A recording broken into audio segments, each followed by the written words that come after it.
Bom dia. Bom dia. Rio de Janeiro, mais de 30 horas de uma chuva que não para. Depois da segunda madrugada de temporais, a cidade amanhece com pontos de alagamento, ruas interditadas, bairros sem luz, em estado de emergência. O número de mortos chega a 102. Nesta edição você vai ver a cobertura completa da pior tempestade dos últimos 40 anos no Rio. O drama nas áreas mais atingidas. Encostas e casas vieram abaixo. Ainda há moradores sob escombros. As buscas vão ser retomadas agora de manhã. O caos visto pelo cidadão são as imagens enviadas ao G1, o portal de notícias das organizações Globo. A ajuda federal. Homens da Força Nacional estão a caminho. O Rio tenta voltar à normalidade. Escolas, serviços públicos, o que funciona? Você vai ver numa entrevista ao vivo com o prefeito Eduardo Paes. Um plano de emergência teria evitado as mortes. Estamos preparados? Miriam Leitão e Alexandre Garcia comentam. E mais, o golpe dos carros em São Paulo. E na terceira reportagem de uma série especial, o crime do lixo clandestino.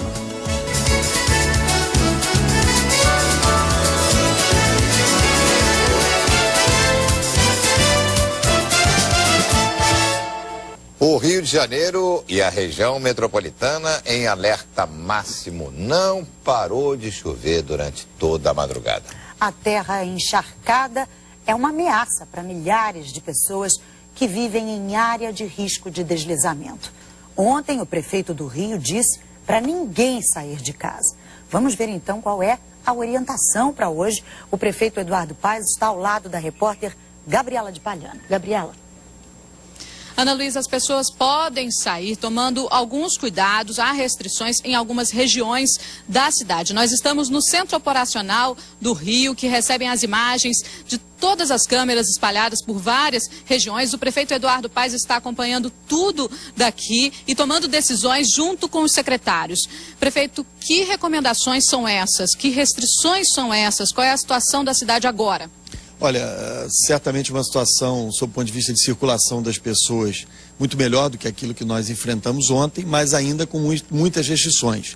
Em algumas áreas da cidade, como por exemplo a Barra da Tijuca e a própria Zona Sul, mas principalmente a Barra, tem muitas restrições.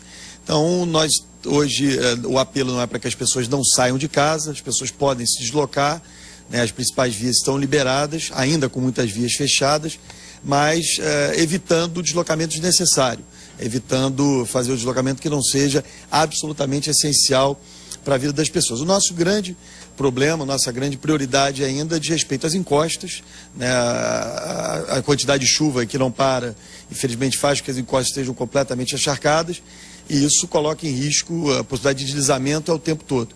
Então, o apelo que nós temos feito para que as pessoas em área de risco, área de encosta, saiam de suas casas, respeitem as determinações das autoridades, no sentido de desocupar suas casas, porque, enfim, o alagamento você sempre resolve. O que a gente não resolve é a vida que se perde.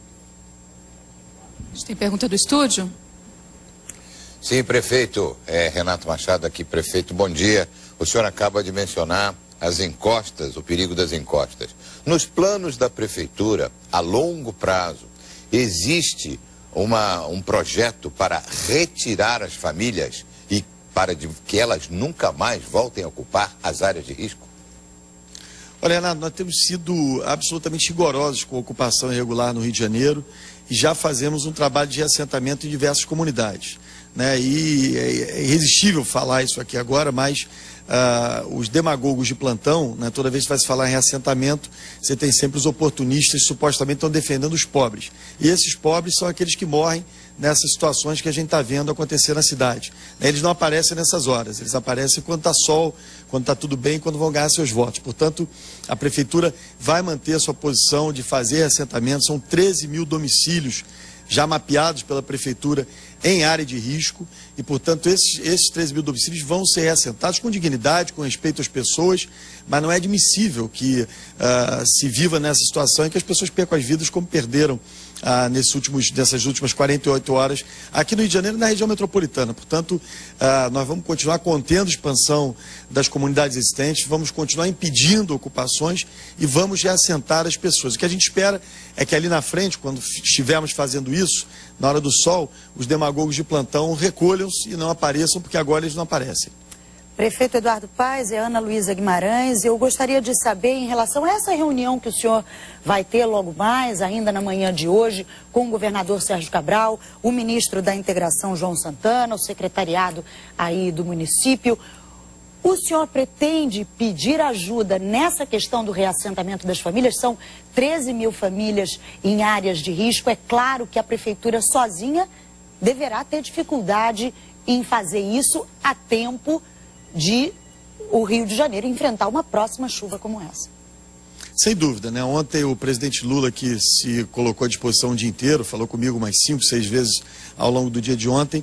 Eu já fiz uma solicitação, por exemplo, existe um programa da Caixa Econômica Federal que tem 4 mil unidades habitacionais quase prontas no Rio, mas ele não está incluído naquele programa do governo federal Minha Casa Minha Vida. Se for incluído, isso permite, por exemplo, que pessoas de baixa renda, de 0 a 3 salários mínimos, possam ocupar essas unidades habitacionais. O presidente Lula tem sido solícito, o ministro da Integração vai estar aqui hoje, o secretário executivo da Casa Civil, e a gente tem recebido todo o apoio do governo federal. Agora é fundamental essa parceria, esse apoio, porque esses assentamentos significam sempre, obviamente, recursos muito elevados e buscar essas alternativas aqui certamente ajuda muito. Prefeito, o senhor ontem deu várias instruções à população, recomendações, e vários serviços não funcionaram.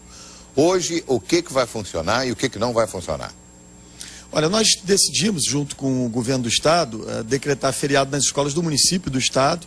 As escolas privadas acompanharam a nossa recomendação, portanto, isso já alivia muito o deslocamento das pessoas pela cidade.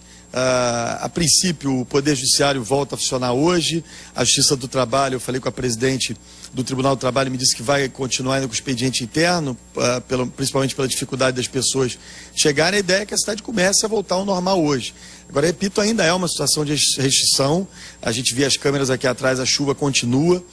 Portanto, a perspectiva é de chuva moderada, mas ela pode se agravar. Portanto, é uma situação de atenção que inspira cuidados. E o nosso pleito, o nosso pedido, a nossa solicitação à população, que tem sido muito colaborativa, é no sentido que o deslocamento se dê em caso de necessidade, né? Quem puder adiar um compromisso, por favor, que o faça. Muito obrigada, prefeito Eduardo Paes, pela sua participação aqui no Bom Dia Brasil, com a repórter Gabriela Depalhano. E agora nós vamos conversar ao vivo com a repórter Suzana Naspolini, que está no município de São Gonçalo, outro município da região metropolitana do Rio, que também sofreu com a chuva dos últimos dias. Muitas encostas deslizaram e 9 pessoas morreram. Suzana. Oi, Ana, bom dia para você, bom dia a todos. Olha, infelizmente voltou a chover forte aqui em São Gonçalo. No início da manhã a impressão que a gente tinha é que o tempo ia melhorar, que o céu ia abrir, mas infelizmente a chuva cai forte aqui no município de São Gonçalo nesse momento. São Gonçalo, Ana, é vizinho ao município de Niterói, que foi o município mais atingido por essas chuvas. Em Niterói foram 53 mortos, mais de 1.000 pessoas estão desabrigadas. O prefeito da cidade decretou situação de emergência e luto oficial por 7 dias. Hoje, às 10 horas da manhã, o governador Sérgio Cabral se reúne em Niterói com o ministro da Integração Nacional, João Santana, vai conversar com o prefeito de Niterói, com o prefeito de São Gonçalo, Itaboraí, Tanguá, que são outros municípios atingidos, para fazer aí uma avaliação dos estragos e para falar também dos investimentos que precisam ser feitos para recuperar essas cidades. Aqui em São Gonçalo, como você disse, Ana, 9 pessoas morreram. Mais de 3.000 pessoas estão desabrigadas. A gente tem uma informação aqui que só no bairro Itaúna, agora pela manhã, são mais de 100 casas encobertas pela água. A gente tem relatos de moradores que disseram que em alguns locais só se chega mesmo de bote, e alguns moradores disseram pra gente que só conseguiram sair de casa porque entraram em caixas d'água e assim conseguiram sair. A situação é muito grave. Ontem foi um dia de muito trabalho para as equipes do Corpo de Bombeiros. Os resgates foram feitos em vários locais, em Niterói, em São Gonçalo. E hoje, se a chuva continuar desse jeito nessa região, tudo indica que vai ser um dia muito difícil, Ana. Obrigada, Suzana Naspolini, falando ao vivo do município de São